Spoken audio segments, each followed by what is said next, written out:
It's me, your girl, Nycci Nellis, and welcome to Industry Night. Now, you know I've been covering the food, wine, and hospitality scene for like 20 plus years via a variety of outlets. I'm online, thelistarjohanna.com. I'm on the radio, Foodie and the Beast, and WTOP, in print, on TV, and of course social at NYCCI NELLIS. And for the last year on YouTube with this podcast or vodcast known as Industry Night, you know I am your one-stop source for industry insider news, so let's get to it. Two amazing discussions are coming your way today. I am back at the art-rich Jackie down here in the Navy Yard. I got the Anacostia River on one side of me, Nat Stadium on the other side. Dimitri Chekalden is my generous host, and he joined me last time to share that Jackie has a new chef, Domenico Cornacchia, who I will be speaking with, and also I'll be talking with Chef Johanna Hellrigl, talking about her new restaurant that's not just about great food, but also about rethinking the way restaurants should operate. We're talking Ama, the new all-day dining spot in D.C. that's as mission-driven as it is delicious. Okay, but first, where have I been? Okay, so I've been to Casa Teresa because I had to see what Ruben Garcia is up to. And if you haven't been to check out his Barcelonian kind of cuisine, then you are missing out greatly. Go see what he's doing. Capital Jill Cakes. She bakes such amazing cakes. And if you follow her on Instagram, you will know that she does pop-up events everywhere. And I went to a pop-up where it was basically her delicious cakes and champagne, and it was delicious. I finally checked out what Hamilton Johnson is doing at Mallard, the old Birch and Barley space. And yes, there's lots of duck on the menu. It's called Mallard. And it's delicious. Barrel House is actually right next door. It's the old liquor store with a big barrel on it. It's so cool. And they are doing pop-ups, like all these fun activations. And by the time this show drops, their St. Patrick's Day activation will be happening. It's going to be amazing. I went to Julio Adriani's Lucy Bar and had some of that fried pizza, which is ridiculous. And I'm also doing a show with him, so stay tuned. I checked out all the Latin vegan deliciousness at Mita. If you have not been to that Michelin-starred restaurant, a little pro tip. You can sit at the bar and have a la carte, and it's totally delicious. You miss nothing. I did hit the 930 Club. I just have to give a shout out to this because their Broadway rave was in town, and if you're a theater nerd like me, then you totally want to hit that up. And then lastly, I finally got to check out what Chef Sebastian is doing at L'Avant-Garde. I mean, I had checked out before, but I went back because he has a lobster menu, and you know your girl here loves lobster, and it's delicious. So now, if you follow me at NYCCI NELLIS, you've seen most of this on my Insta, but if you don't follow me, then you should so you can see everything. Trust me, your eating is about to get so much better. Okay, let's talk shop with Johanna Hellrigl. Okay, so today we're talking about a restaurant that's not just about great food, but about rethinking the way restaurants should operate.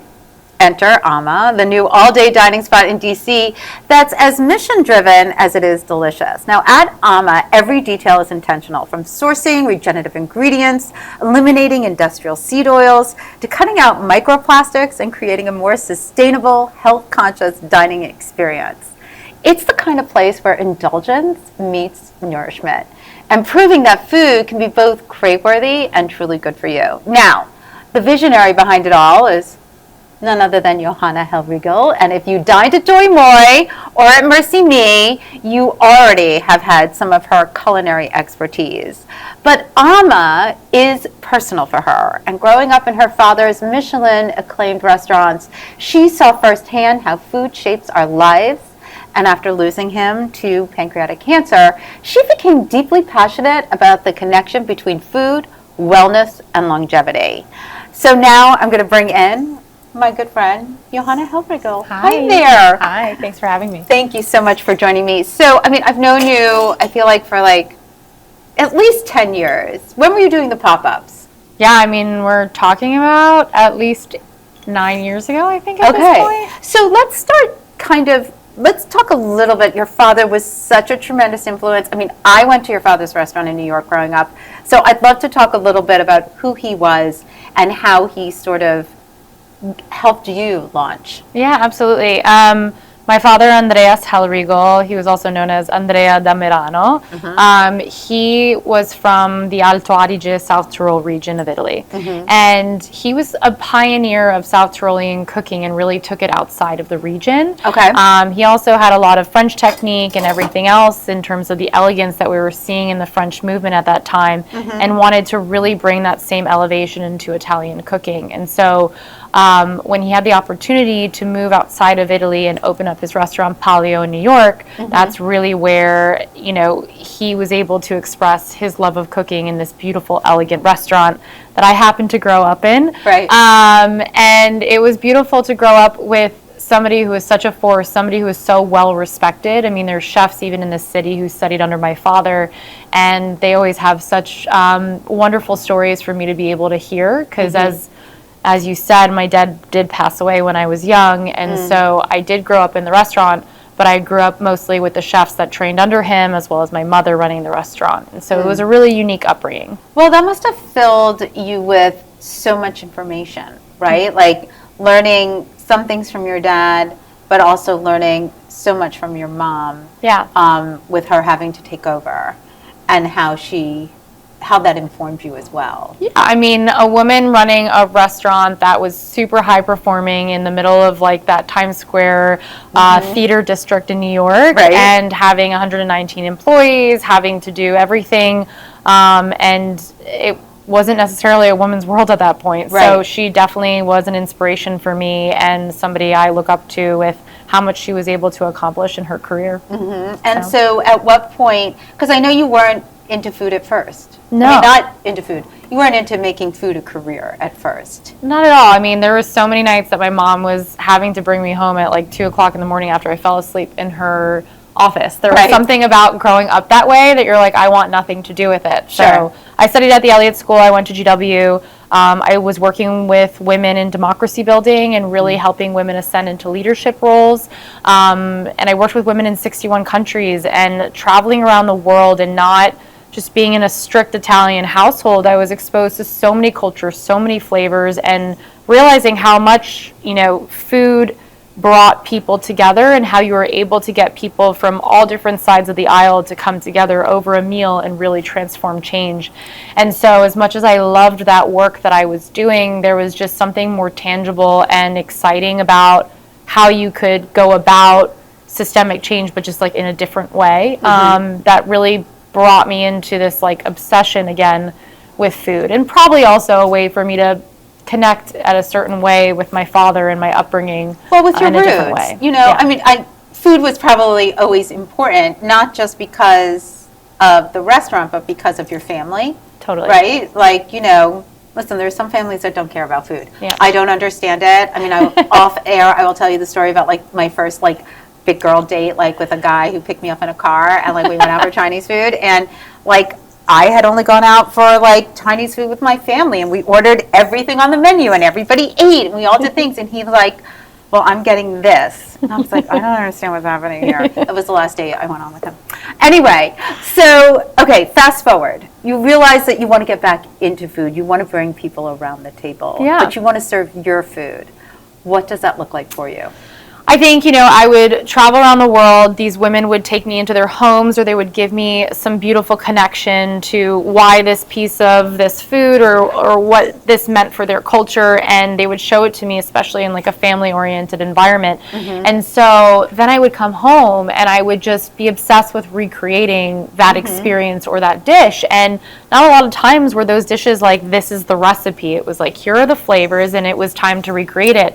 And so I have a wonderful group of friends that I truly still to this day am absolutely in love with, and I would have them come over to my studio apartment, and I didn't have, you know, a dining table like this one. I had a coffee table, and we would sit around and I would cook these animal style feasts, and we would just have an exceptional conversation, food, you know, drinks, all of that. And it was just such a way to, even though I was traveling all over the world, come back and be grounded again and feel connected again. And so at some point I made the shift and was like, okay, cash out my 403B, which probably wasn't a great idea to do. But, you know, at that time I was young enough that I was like, okay, I want to invest in this. And so I went out and I studied with a chef and really wanted to work my way up in kitchens, from, dishwashing to expo to the pastry sections, and really figure out, do I love this? Do I want to do it? And my mom had always said, like, you have to work every position in the restaurant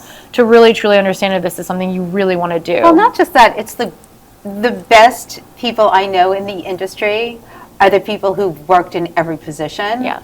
And I'm not going to say the worst people, but people who don't have a full appreciation for the ins and outs of how a restaurant works. Yeah. Is because they haven't been in every position. Well, you still have to take out the garbage. Totally. And and to be a leader, you really, have to have maybe an not empathy. you. Maybe you take out the compost. Whatever it is, you know what I mean. You have to have empathy, you know what I mean? Yes. And I think it's hard to have empathy as a leader if you haven't put yourself in their shoes. And so every experience I've had has really been testing and challenging in certain ways, but then they've been a growth opportunity at the end of the day. So I feel like for you sort of pulled back a little bit after maybe Joy Moy. Yeah, after Mercy Me. Mercy Me. Mm-hmm. Well, you had a baby. Well, it was, I feel like you had two babies. You opened Mercy Me and you had a baby. Am I wrong? Yeah, we were supposed to open 2 weeks before the pandemic. Right. And so that was really hard. In that time of opening or opening for the first time, I guess right. I would say, a lot of what we initially sought out to do had to be shifted. Sure. So we never really opened up the true vision of what the culinary cuisine was supposed to be at Mercy Me. And at the same time, I did end up getting pregnant with my husband and, right. and having, a pregnancy throughout COVID, which was really tough. Mm-hmm. And I think coming back after maternity leave to the restaurant, and I'll say this, it's really hard to be in a position where you don't have the control to affect change, but you are in a leadership position. Yes. And so ultimately, I felt that if I was going to go back into restaurants or be in a restaurant again, it would have to be in an environment where I could truly hear from my team member or my colleague or somebody who worked with me that this was happening to them or they were all feeling this way, and how could I systemically make change so their livelihoods could be better. And that's the kind of person I am. Empathy really runs deep in my bones, right. to a fault sometimes, but I needed to make sure that wherever I went next was hopefully going to be my own restaurant, because I had been working on Ama since, before opening Mercy Me. So when Ama, you find the right place, let's give sort of the idea behind Ama. Yeah. And where it is, let's get that out there. Yeah, so Ama is in the Capitol Hill, Capitol Riverfront, Navy Yard area. Okay. We're across from the Whole Foods down there, and it's a very saturated with residents area. It's insane. It's like Oz. It came out of nowhere. Yeah, and there isn't a lot of restaurants right within our several block vicinity. But I wanted to open in a neighborhood that was super saturated with residents because I wanted to build community. Mm-hmm. And I find that sometimes restaurants that are in a very downtown, working district don't have that ability to be able to affect that change. And so this neighborhood felt very special. I had a really supportive landlord. And there was this opportunity, right, to make this vision that I had had for so many years become a reality. Mm-hmm. And what was that vision? The vision was going back to my roots, right? I think that Italian cooking, slow living, it was such a fundamental part of my upbringing. And I think that, when I went to boarding school, I was like, oh, I can have processed food, right. Bring in the ho-hos and try all the gushers and the things that I wasn't able to have. Because I grew up definitely with a family that was organic before organic was a movement, Whole Foods, every night was a multi-course meal. Sure. And at the time I was but now that I look back at it, what a blessing, and so also a palate training. Yes, absolutely. And so there was an aspect of, being part of so many other restaurants, so many different cuisines, and being so appreciative of those cuisines, but feeling like in order to truly show who I am, my upbringing, my heritage, it was time for me to be able to cook, Northern Italian cuisine, and also do it in a way that emphasized the slow living, slow food movement, right? Of really being as from scratch as possible and creating a nourishing environment where people could really relax and enjoy and have a beautiful meal. So for people who are I know Italian, right? But what does the slow food movement, how is the slow food movement reflected in your menu? Like, let's kind of walk through what's on that menu. And it is all day, which I find really fascinating. That's a hard model.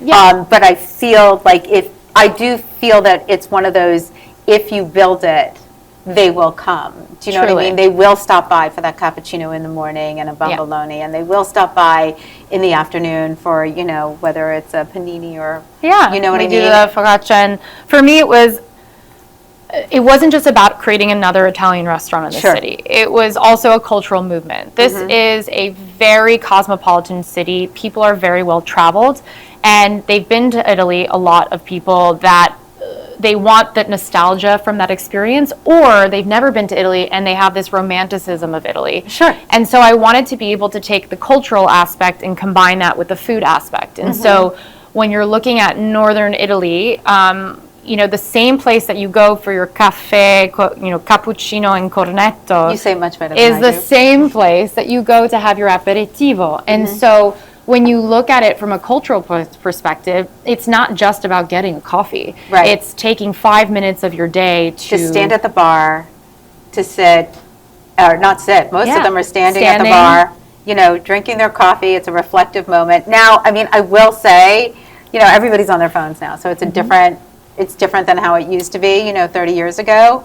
But that culture is still there. There are people who come in, they stand at the bar, they have their espresso, they have their cappuccino, and they sit or stand for a couple minutes and they engage with the barista. It becomes like the moment of ciao Paolo, come stai? Like you're having this moment, and I wanted to create that because I do believe that morning ritual of a coffee, and we have guests that come in every single day to Ama for their cappuccino or for their espresso, and we serve a single espresso because I do believe that why Italy also does it the way that they do is because having a single espresso means that you could have multiple trips in a day, whereas if you have a double, you're kind of wired for a little bit. Well, but I also, people should know, because I was recently on a trip to Medellin, and where I learned, I can't believe I'm many years old, and I did not know this, that there is this myth out there that espresso is stronger than a regular cup of coffee, caffeine-wise. Yeah.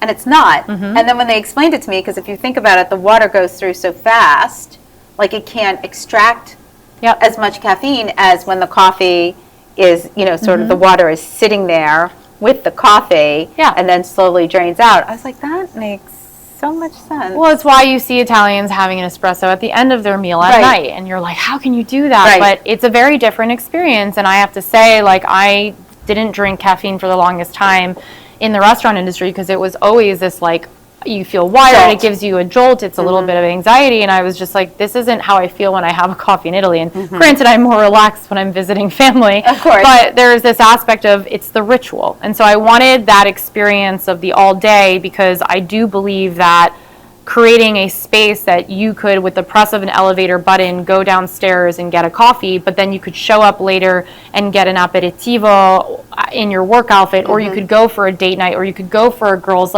to be able to fill voids and create a restaurant off of voids rather than just egotistically what I think the city needs. No, it's so funny that you say that, and maybe you and I have had this conversation before. I can't tell you how many times I talk with people who are opening up a restaurant, not on air, but just also on air, but but in general. And I'm like, so you're opening up in this neighborhood. Who is this for? Who is your vision of your diner, right? And your vision is the people who live upstairs, which is what a neighborhood restaurant is. Yeah, absolutely. You know what I mean? Now, it can also be destination. It can be both. Absolutely, and there's a reason that it shouldn't be, because the food is worth the trip, right?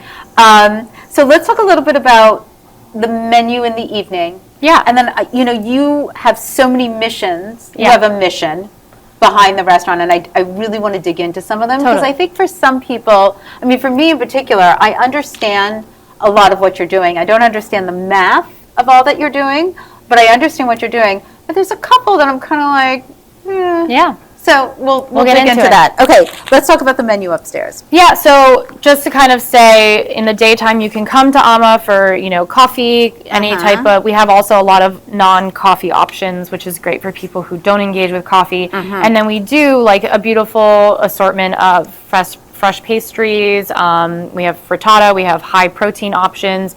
We have a plethora of options that are for breakfast. Then we go into our focaccia, our salads, protein rich, high quality wild salmon or chicken or different things that you can have, minestrone soup, things that are just kind of like a nice power lunch that you can do for yourself. Now, and so that's our daytime. You don't keep the we keep the windows closed during the winter, but we have such great seating, and we have, all the outlets, and we have all the things, and so people are able to come. But it's been beautiful because we don't get a lot of cell reception at Ama. We do have Wi-Fi, of course, but magically our restaurant isn't filled with a lot of people on cell phones, and it's been a beautiful experience because it does mean you can take those 5 minutes of your day to just relax.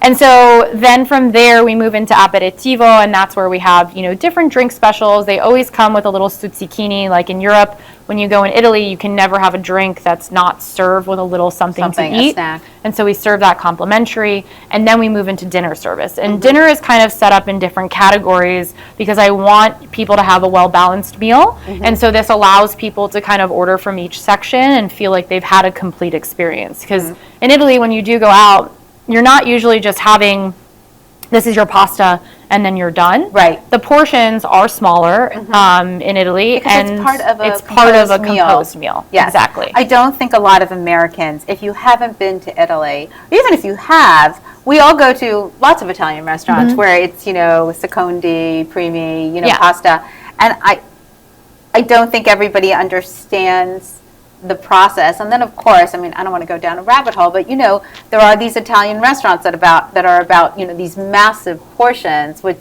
sort of distorts the traditional way of eating in Italy. I think there's room for everyone in the sense that Italian American food is definitely one place and Italian food is another, and both have beauty in their own right. I think there's a great Netflix documentary called Food on the Go, which talks a lot about the immigration of Italian food to America and Argentina and how it's kind of come to be what it is. And I think that gives you a complete understanding of the distinction of one is beautiful and the other one's beautiful, but they're just beautiful in their different ways. And so for us, we truly celebrate the authenticity of what you would feel like. So for somebody to come from Liguria, where my mom is from, and say, this focaccia di Liguria tastes exactly like when I'm there, that's the biggest compliment I can receive, because I am trying to transport you to that experience that we have in Liguria or Alto Adige and everywhere in between. And so the menu is set up where we celebrate a lot of focaccia from Liguria, where my mom is from, where focaccia really stems from. And there's so many varieties that you can find throughout the world. But if you talk about the Ligurian focaccia, it's really celebrating Ligurian olive oil, high quality imported flour, and beautiful salt. And it's a specific technique and process. We also have the cheese-based one, which is from the town of Recco.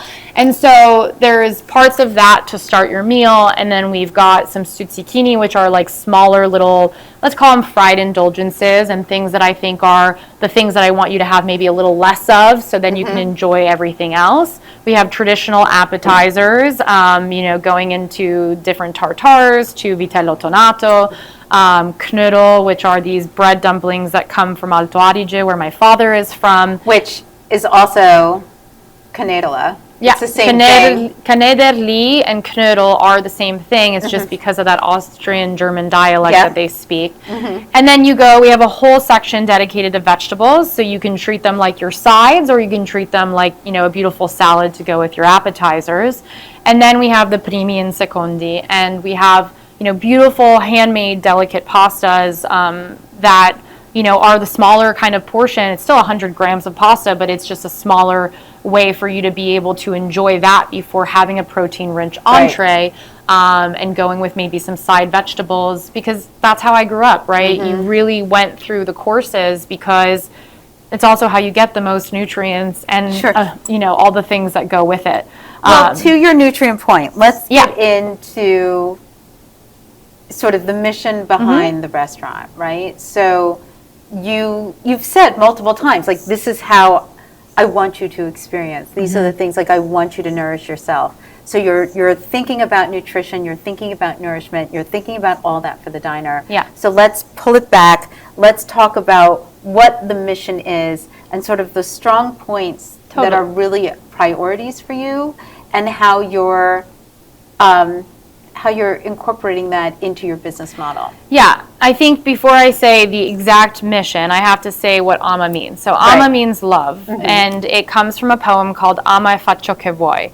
And it really talks about if you do things from the root of love, only that will transpire. And so if you think of that, right, if we do things from a place of love, love and nourishment go hand in hand. So as a mission-driven restaurant, my biggest intention is really to nourish you, to make sure that you feel as good as you do during the restaurant afterwards. So ultimately, I want to make sure that your health is thought through. The health and sustainability of this planet go hand in hand. The low toxic things that we have to do in today's world that we live in to stay healthy are thought through in a restaurant environment. And then ultimately we can create more sense of purpose and community that come together. And those are kind of those pillars that we stand for in our mission. We have a bunch of principles that we have on the back of our menu, which talk a little bit about how we really did question everything that was the norm of what you do in restaurants, because a lot of times I feel like we just do things because that's how we were told to do them. And sometimes by waking up and asking those questions, you say, is this what's best for the consumer? Is this best for the business? Is this best for our health? You know, you start to ask those questions and you start to awaken to maybe that's not the best way. And so it's not like I've always been this way. It's not like I always, thought about plastics the way that I do now. But I believe that we should all be willing to open our eyes, be educated, learn the facts, really understand the science. You know, I got certified in integrative nutrition, and So for people who don't know what that is, what is it? So I'm certified as like a health coach from the Institute of Integrative Nutrition, and really what that means is that I learned about people's bio-individuality, right? We are all different, and what it means is that I learned about really how you can nourish and take care of your health to ultimately live a beautiful, prosperous life and feel your best, right? And so when I think about integrative nutrition, I think of the whole root of like everything that you have to do holistically to take care of yourself.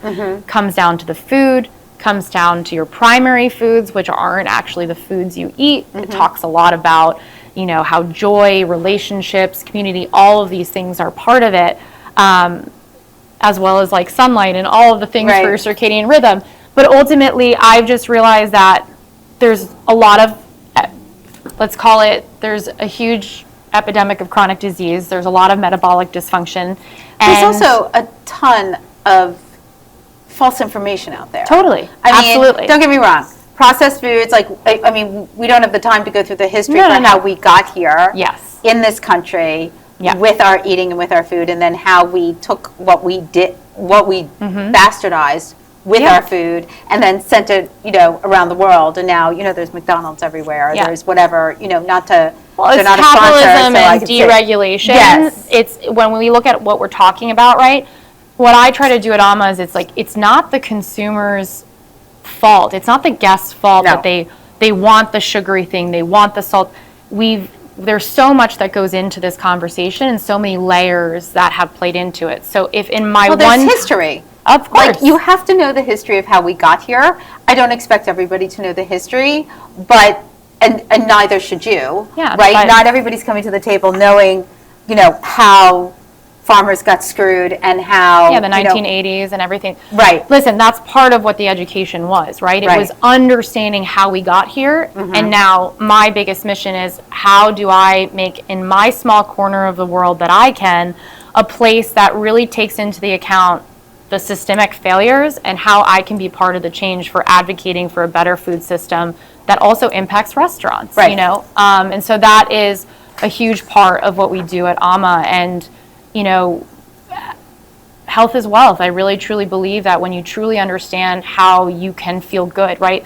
My biggest thing is sometimes I would go out to eat, right? And I would wake up in the middle of the night and chug a glass of water. My rings were not coming off as easily the next day. My face was swollen. I was having genuine reactions to eating out and not taking as good health care of myself. And there was a part where I said to myself, okay, this education is giving me a lot of awareness and understanding, you know, beyond reading the food label, beyond just kind of not eating out. And I also want to say, like, I believe eating out is part of our culture. I believe going out to eat is so important. And I think that there's a huge population of people who post-COVID started shifting away their disposable income from going out and putting it more into health and wellness. And now you're seeing this health and wellness movement as like a $1 trillion industry, and it's just continuing to grow. And I don't think that's necessarily the solution either, because just sitting at home eating, you know, your piece of plain chicken and your, you know, broccoli is not the way to feel health. Right. Part of what I learned is that you need community, you need engagement, you need all of the things that going out to eat. And if you look at Italians, they're going to the bar and getting their coffee, they're going out to eat, they're enjoying family time at home. It's well-rounded of an experience. It's not all one way or the other. No, and I don't think we have to be in such an extreme. And I do agree that there is a huge movement of misinformation. There's lots of influencers and all that stuff that's happening today that are kind of clickbait moments and fear-mongering too. Well, and I actually, that's one of my biggest issues. I think there's a lot of good intentions that is not fact-based, that creates a lot of fear and a lot of FOMO, right? Yeah. Like, so there's two different kinds of fear. Like, there's the fear of missing out. Yeah. And then there's the fear. And, you know, it just doesn't require that much work, but I think people would rather live in sort of ignorance, but that's another show. So let's start with microplastics. You brought it up earlier. I don't think people realize how much plastic is in a restaurant. I mean, like, look where we're sitting, like, there's no plastic here. So what does microplastics mean, and how are you negating it from your restaurant? Yeah, listen, I don't think we can escape plastic right now. I think there's a lot of people who are talking about being plastic free and zero waste and all the buzzwords that we can use. And I truly think that we can't escape plastic and what it is part of our lifestyle now. What I do believe in restaurants is that you can't really be zero plastic and microplastic free entirely. And you have to, though, look at what plastics are around you and how they can either impact your guest's health, impact the environment, and make the decisions whether you're going to make changes from the information that you receive. Right. So in looking at to-go coffee cups, right, we are a restaurant with a cafe. While I love that in Italy those don't really exist, it's not really part of the culture. No, we like here. to walk around with something to drink. Yeah. I mean, in general, we all like to walk around. I mean, you came in with that. Like, we like to walk around with something to drink. Absolutely. We're so orally fixated. And, you know, mine is some bone broth to keep me hydrated. Yes. But, you know, with Amma, it was like, okay, so I started doing research, and you're looking into it, and you're like, wow, every single cup on the market that you can find has a plastic lining inside of it. And when you put hot liquids in it, we can all imagine what comes out of that. Now, the worst part of it and the worst offenders is that compostable cups became part of this greenwashing movement of let's get these compostable cups out there to the world and act like they're better for the environment and for our health. And in fact, the PLA lining leaches more microplastics into the coffee cup, and it's not commercial. It's only commercially compostable.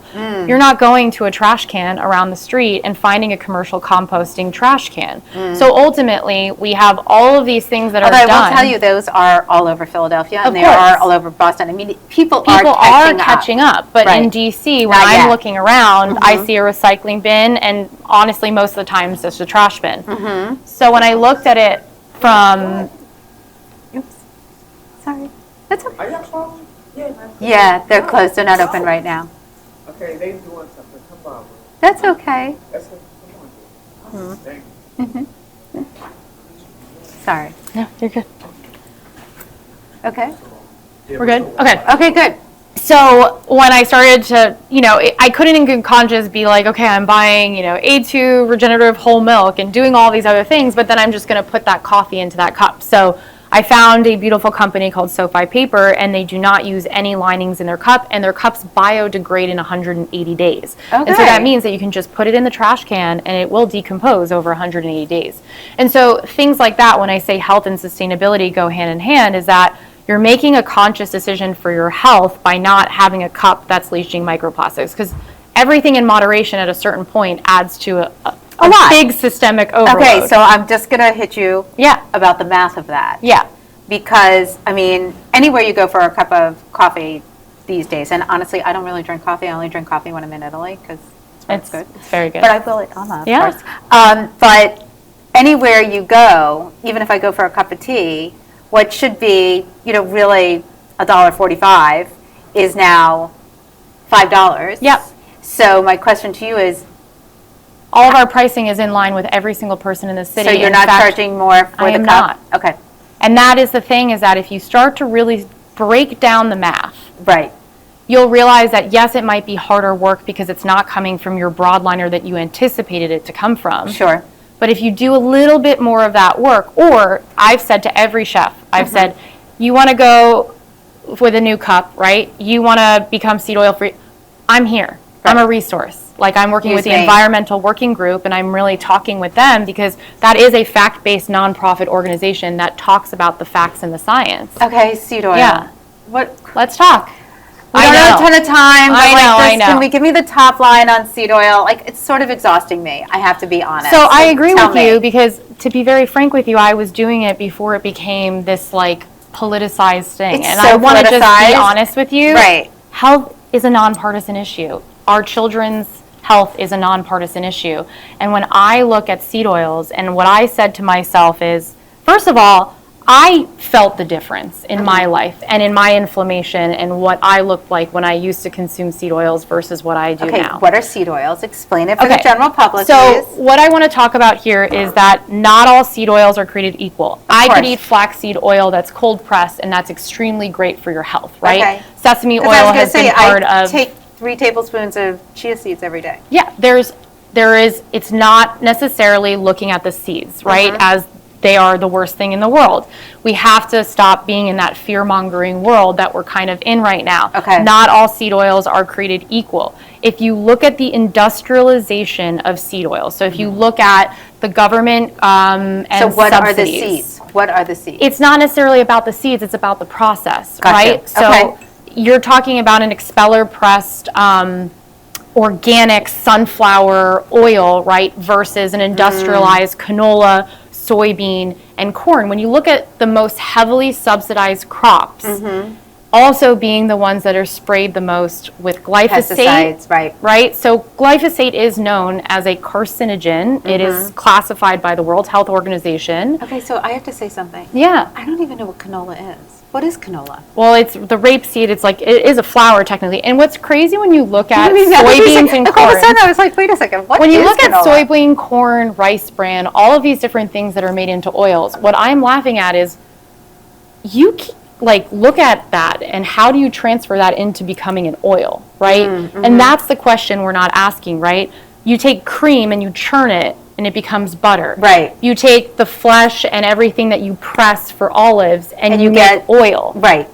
But if you started to press soybeans, do you really think that you're immediately going to, you have to understand that there is what I was talking about, if I can just go back to what I was saying, with Yes. the glyphosate and everything that goes on with GMO, glyphosate, pesticides, and all of those things. You're not going into a restaurant and somebody saying, yes, I'm using organic corn oil at this restaurant that's expeller pressed. That's not what's happening. We're having a system that has known aspects of it that are classified as carcinogens like glyphosate, and that's the heavy, big industrial seed oils that you're seeing. That's the big 35 gallons or the systems that are being put in place that restaurants are putting into their fryers.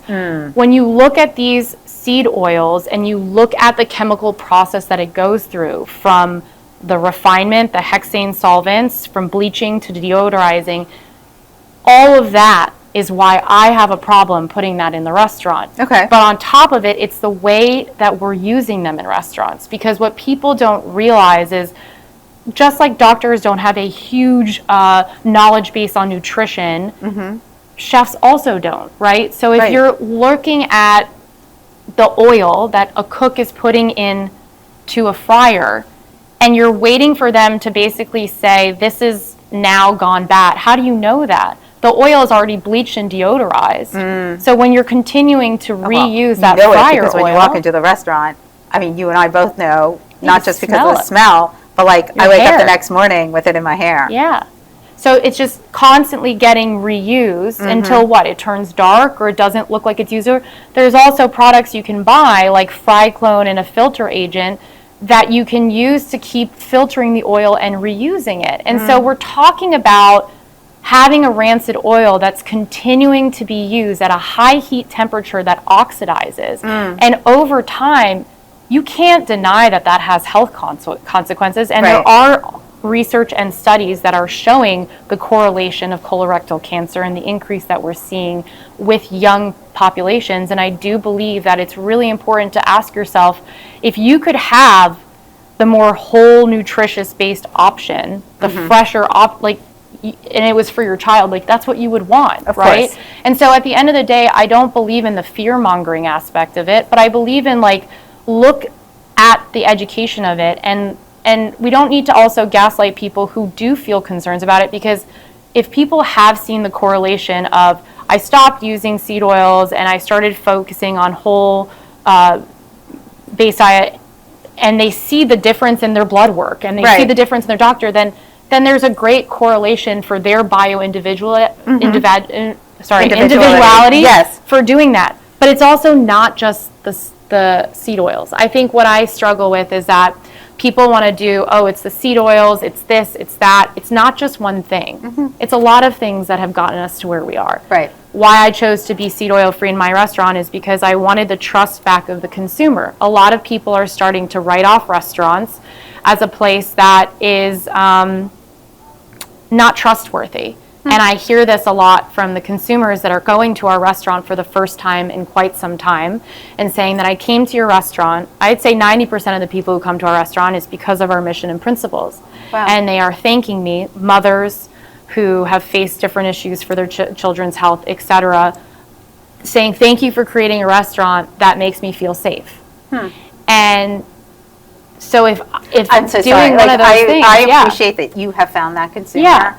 Like, I just don't, it's so hard for me to believe that people don't feel safe in restaurants. I have never, ever felt that way. I believe that I feel safe because I know that people in the hospitality industry are amazing people who care and nourish and take care of people. And they really, really want to do that.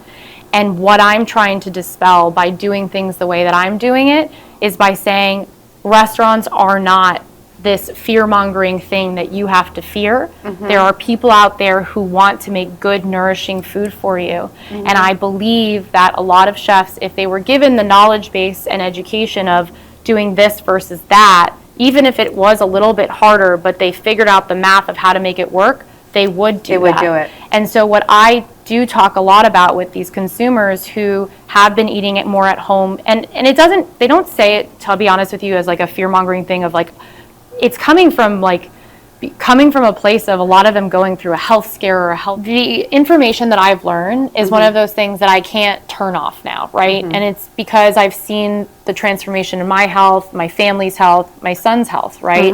And so there's an aspect of what I'm trying to say is that people are in this place right now that everything is really expensive and it's really hard to go out to eat. And a lot of people would choose a lot of the times to eat at home because they know that that is a safe option, it's less expensive.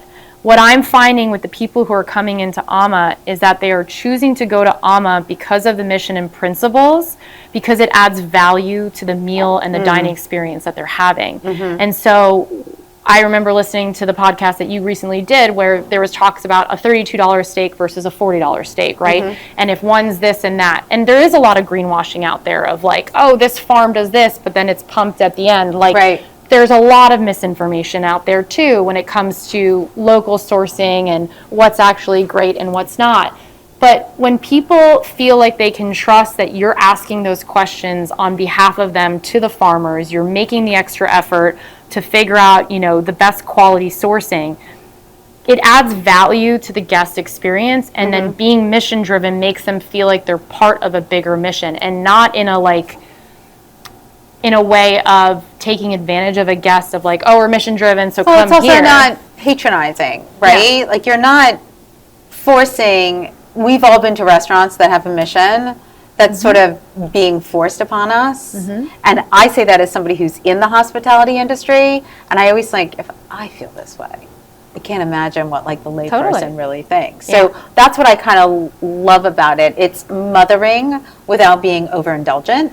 Totally. And Right? I think, you know, looking at my team members and watching their health transformation happen just by being part of AMA and eating 2 of their 3 meals a day at AMA, it's like, that's what does it for me. You know what I mean? Because then they're bought in to what we're doing and they feel the bigger mission. And then when they're evoking, hi, welcome to AMA, there's more, They can share their story. they can share their story. And I don't force it down their throats. It's their decision. If they want to, you know, go out and eat this meal or that, it's their decision. But when they come back in and they're like, man, you know, I did that last night and I didn't feel great afterwards. And they're like, okay, I could really use a nourishing, you know, cup of bone broth or this or that, you know, I'm all for it because their health matters to me just as much as the consumer, which is why it's not a patronizing experience because everyone is holistically bought into trying to do good and ultimately bring the love through the experience that we give at AMA. And I love that. I'm going to end you right there. That is perfect. All right, tell everybody, please. I mean, obviously,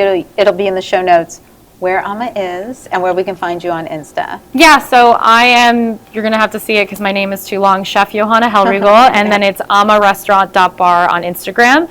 And we're located at 885 New Jersey Avenue in Southeast across from the Whole Foods in Capitol Riverfront. It's like right over there, like directly over there. Yes, we're not too far. Thank you so much for joining Thank you for us. coming. Thanks. Appreciate it. Okay, well, that was a great talk with Johanna Hellrigl. And when we talk about restaurant legends in D.C., Café Milano is definitely one of them. Chef Domenico Cornacchia, said it right, was the executive corporate chef at Café Milano, where he orchestrated the menus for the elite. I'm talking royalty, prime ministers, presidents, and dignitaries from all over the world. His ability to fuse traditional Italian flavors with modern global influences has made Café Milano a powerhouse, both in DC and in Abu Dhabi, and I just found out he did a pop-up in Anguilla. But now Chef Domenico is stepping into a new chapter. He's leading the kitchen here at Jackie. And if you think that means he's slowing down, he is not. He is bringing his signature excellence, his deep knowledge of international cuisine, and his passion for mentorship to this next venture. And I, for one, cannot wait to hear about it. So, hi, Chef. Hi. Thank you for joining me today. Thank you very much for having me. So I love that I get to be here at Jackie, and you are just launching here at Jackie. Talk a little bit about sort of your history with Café Milano. Well, the history really started almost like a lot of the stories by nowhere, by anything. And me and the owner of Café Milano, we crossed each other back in Las Vegas. Okay. So that's where we met, and already back then the owner had in mind some sort of business, and we crossed each other while I was cooking. He was a guest of the restaurant, Okay. and he liked it, he loved it. What restaurant in Vegas? Cipriani. Okay. So, so he kind of meant to be the situation where he was coming as a client, and back then in Vegas, as a good Italian, I would say, the pasta was always pre-cooked, reheated, and served. So not al dente. But in our place, it was kind of the opposite. So we were kind of trying to do the right thing, and he got engaged with that situation, and that's where the conversation started. And he tried to do the business in Vegas. It didn't go through, but he didn't drop the ball there. Okay. So he moved to DC. And how are you about moving from Vegas to DC? Well, it wasn't easy. It wasn't easy. But, it was a different town back then. But my background also is that besides Italy, I did North Italy, or I did Europe before coming to the United States. Okay, and So where in worked Italy? I didn't even ask you. Where in Italy are you from? I'm from the Abruzzi region on the Adriatic coast. but also worked in Switzerland, in Belgium, Switzerland, in Luxembourg, France. So I've been around for quite a bit. I always loved it and had the passion to go see different things, different way to do things. And so I ended up in Las Vegas, and that's where we crossed into each other. And so when Café Milano opened, you were the opening chef? I was the opening chef. So, and I mean, it really was part of the big change, the early days in DC dining. And at that time, not a lot of Italian restaurants in DC. You're right, absolutely You know, right. so what was it that you like opened with, and now, what, 30 some years later, it's... Well, you know, it was like any project. Probably it wasn't meant what it is today. It just has been an evolution.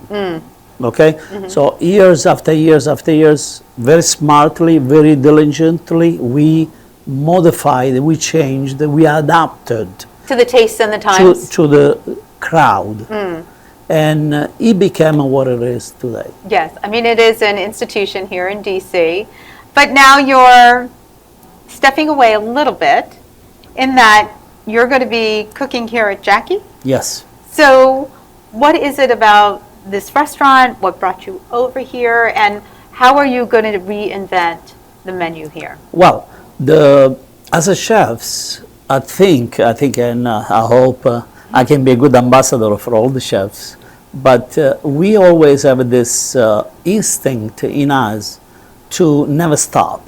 Means reinventing ourselves. Now, could be the dish, could be a recipe, could be a matching, could be whatever it is, but we never really stop inside of us. This is why it brought us on the first place in this industry and do what we do, because of the fact of the creativity of it. So, and that's why I'm here. It's something that actually it makes me feel great about this change, because I'm going to be cooking for a different audience, completely different audience. Completely different audience. You're in a totally different part of town. Thank you very much. Perfect. And that's what I want. That's what I love. Because that gives me actually strength now. Now every night when I go home, I have to think. So it gives me really So you're stretching that brain push. muscle, right? So what are we looking for? I mean, we have a couple, well, when this show finally drops, maybe the menu will have too. What are the sort of dishes you're excited about putting on the menu? How is your creativity going to showcase on the menu? And on the plate? Yes. In this question, I want to go back a step back. Okay. Where even in Milano, for the years that we've been open, never stopped to change menu, adapting the menu to the season, and at the same time, on a daily basis, having things to sell off the menu, things that I will find on the market, and that are very interesting, and they're very different to the menu. So here I will adapt the same typology of mind, where constantly changing to the season. And also on a daily basis. I mean, but as an Italian, funny things to. But as an Italian, seasonality is everything, right? Exactly. Like, you're only as good as your product that you put on the plate, right? That comes in from the farm or comes in from wherever. Absolutely right. The seasonality is the core of this business, this industry. Always believed it so. I always put in practice, and I am a big believer, because rightfully so, if you will pick a produce or a fruit in a certain time of the year, it's a big difference like in a caprese, taste. let's use caprese salad as an example, Could be one, yes. I had a discussion once with a fellow Italian male chef who was at the height of his fame this is years ago. And I said, Chef, no judgment, a little judgment, but no judgment, but it's winter. Yes. Got tomatoes and mozzarella on here. And he didn't say, no, these tomatoes are whatever, and that's why they're so good. He was like, the clients want tomatoes, I'm putting tomatoes on the menu. I was like, Okay. He's like, it makes money. I was like, I'm not going to fight you on money. But I was surprised to hear him say that Yeah. because I don't know. I was like, yeah, but they're not good tomatoes. Yeah. So as you see, I don't wear sunglasses for Right. a reason, because I'm very wide open. Right? And I know and I understand that perfectly example you brought up, that yes, the menu is a reflection of the season. It should be that way, period.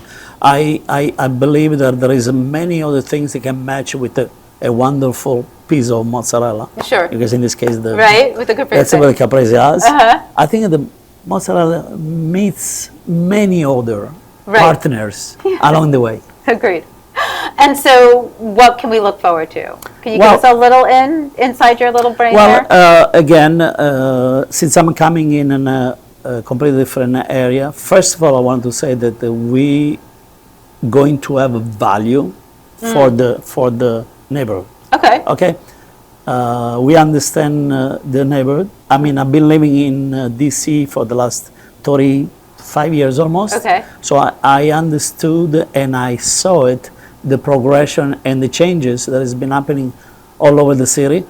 And I understand that this young generation going through, yes, they're making a lot of money, but they spend a lot of money as well, because living in this area It's expensive. it's very expensive.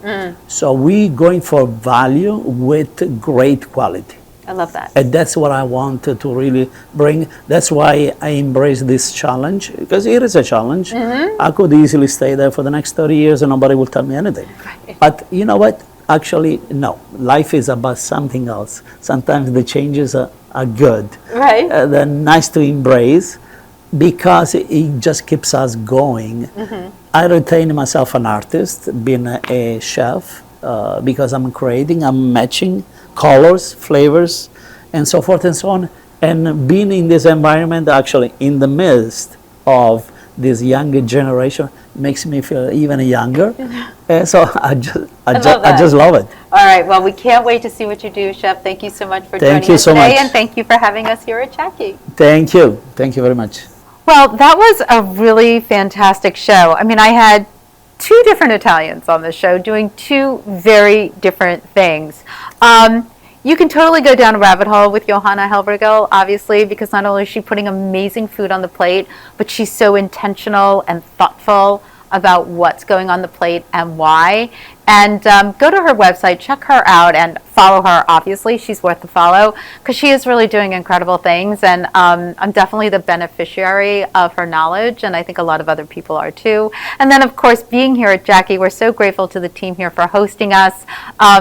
I am so fortunate that I get to do amazing shows all around the city. So thank you for joining me today. Don't forget, at NYCCINELLIS on all the platforms. The listareyoonit.com lists every food and wine event, all the openings, all the good news. And if you're listening to this, don't forget you can watch us too on the podcast Industry Night. Thanks so much for joining us today. Have a delicious week.